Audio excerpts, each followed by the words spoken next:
I was born in a Christian family. I'm the youngest of 6 children, and actually all of my siblings and my mom are at MCA as well.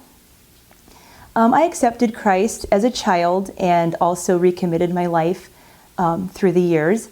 And something that I have dealt with and still sometimes struggle with is doubt and worry. My dad was really an encouragement and a rock for me in my Christian life. And one of the passages that he would share with me is, "Be anxious for nothing, but in everything, by prayer and supplication with thanksgiving, let your requests be made known unto God. And the peace of God, which passes understanding, will guard your heart and mind in Christ Jesus." And then it goes on to talk about the things that we are supposed to think about. And I think that is so important and helpful to fix our minds on the right things, to think about God and His truth. And so that has been helpful for me. Something that also helps me in my life that is just really important and meaningful to me is remembering that whatever I'm facing, God is bigger than that. And He can make a way. I don't have to figure out how things are going to all work out. I don't need to know exactly the ways that He's going to work in, but just to commit it to Him and then trust Him has really been a thing that brings me hope. It brings me joy and peace to know that He can work in my life and other people's lives to bring about the change that needs to happen and to make miracles happen.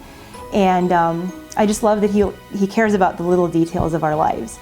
And also seeing answers to my prayers, big or small, is something else that I love. One of those answered prayers that I saw in my life, Brian and I were married in 2001. And in 2006, I was diagnosed with polycystic ovarian syndrome. It didn't mean that it would be impossible to get pregnant, but it would complicate things. And so the years went on and I wasn't getting pregnant. Sometimes it didn't bother us that much, and then there were times that it really, it made us sad. We struggled with it at times.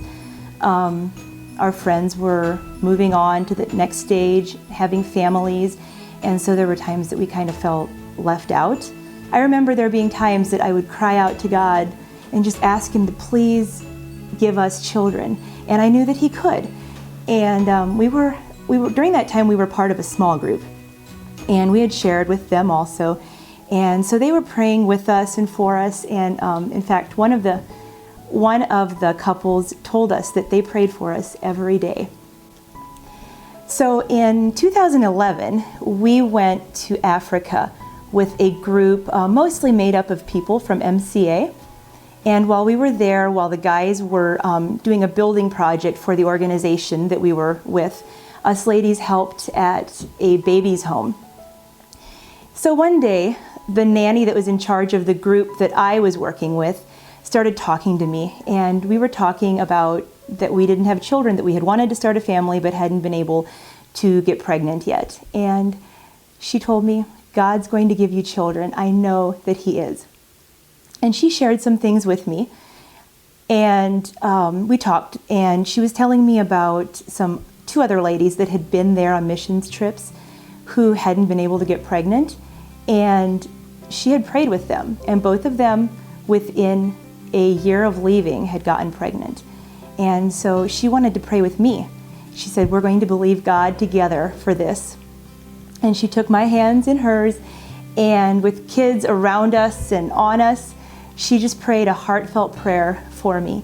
And I had tears streaming down my face, but I came away from that with more hope than I had had in a long time. In January of 2012, we found out that I was pregnant with our oldest. When we found out that we were pregnant with Kinsley, we were several days away from it being a year since she had prayed with me. Kinsley was born in September of 2012. Benson was born in July 2014. Brody in September of 2015. Cooper in February of 2017. And Kennedy in December of 2018. I'm just grateful that I get to be their mom.